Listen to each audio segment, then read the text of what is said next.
Hello বন্ধুরা, তোমরা সবাই কেমন আছো? আশা করি তো খুব ভালোই আছো। তো আজকে দুপুরবেলা আমুদি মাছ রান্না করব, সেটাই তোমাদের সঙ্গে শেয়ার করব। আমুদি মাছটা ধুয়ে পরিষ্কার করে নিয়েছি, এবার নুন হলুদ মাখিয়ে নেবো। দিয়ে দিচ্ছি নুন আর দিয়ে দিচ্ছি হলুদ গুঁড়ো। তো দেখো, মাছটা ভাজা করব, কড়া গরম হয়ে গেছে, দিয়ে দিচ্ছি সর্ষের তেল। তেল গরম হয়ে গেছে, এবার মাছ দিয়ে দেবো।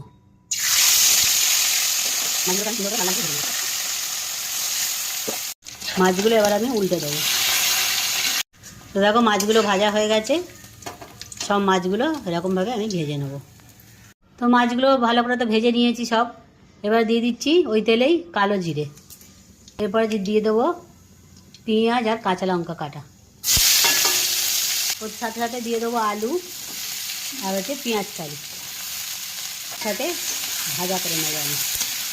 তো দেখো, আলু পেঁয়াজ কালি পেঁয়াজ একসাথে ভালো করে ভেজে নিয়েছি। এরপরে দিয়ে দিচ্ছি কাঁচা পাকা টমেটো। ওপর থেকে দিয়ে দেবো নুন, তারপর দিয়ে দেবো আদা বাটা। এটা দিয়ে ভালো করে আবার ভাজা ভাজা করে নেবো। দেখো, মশলাগুলো আমি সব আলাদা করে নিয়ে নিয়েছি। লঙ্কা গুঁড়ো, হলুদ গুঁড়ো, এটা হচ্ছে কাশ্মীরি লঙ্কার গুঁড়ো, ধনে জিরে আর চিনি।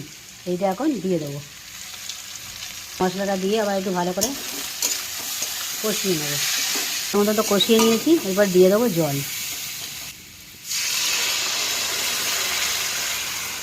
এবার একটু দিয়ে দেবো চাপা।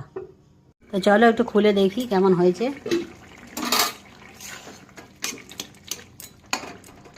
আলু গলে গেছে, এবার মাছটা দিয়ে দেবো।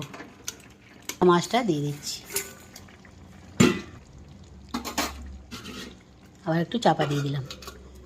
তরকারিটা তো হয়ে গেছে, এবার ধনেপাতা কুচি দিয়ে নামিয়ে নেব।